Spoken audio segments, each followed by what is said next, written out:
बिस्मिल्लाहिर्रहमानिर्रहीम, अस्सलाम वालेकुम वरहमतुल्लाहि वबरकातुहू। दोस्तों, मेरा नाम है समीदीन और आप देख रहे हैं हमारा यूट्यूब चैनल इस्लामिक इंडिया। दोस्तों, पहले मैंने कई वीडियो बनाई थी नमाज की नियत कैसे करते हैं, जिसमें मैंने बताया था आपको फजर की नमाज, जुमे की नमाज और जोहर की नमाज। आज हम बात करेंगे असर की नमाज के बारे में। तो दोस्तों, असर की नमाज की आप नियत कैसे बांधते हैं और कितनी रकात उसमें पढ़ते हैं।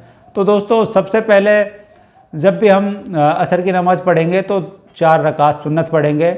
जब भी अजान लगती है, अजान लगने के बाद हम 4 रकात सुन्नत पढ़ेंगे, और जब 4 रकात सुन्नत पढ़ लेंगे तो उसके बाद 4 रकात नमाज हम फ़र्ज पढ़ेंगे, यानी कि फ़र्ज पढ़ेंगे। तो टोटल करके 8 रकात होती हैं और 4-4 रकात की नियत बांधी जाती है। तो सुन्नत की नियत आप किस तरह बांधते हैं असर की नमाज में, तो आपको इस तरह बांधनी है। नियत करता हूँ मैं 4 रकात नमाज सुन्नत रसूलुल्लाह की वास्ते अल्लाह ताला के मुँह मेरा काबा शरीफ की तरफ, वक्त असर अल्लाहु अकबर। इस तरह आपको नियत बांधनी है असर के सुन्नत की, 4 सुन्नत की।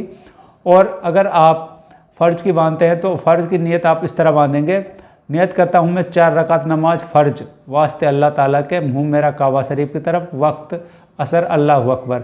इस तरह आपको नियत बांधनी है। अगर आप इमाम के पीछे पढ़ रहे हैं नमाज तो फिर आपको पीछे इस इमाम के भी बोलना पड़ेगा, और अगर आप अकेले पढ़ रहे हैं तो आप इस तरह बोल सकते हैं जैसे मैंने अभी आपको बताया। तो दोस्तों, जब भी जमात का टाइम होता है, मतलब जमात से पहले पहले आप 4 सुन्नत पढ़ सकते हैं। अगर जमात हो गई है तो फिर उसके बाद आप फ़र्ज पढ़ सकते हैं 4 बस।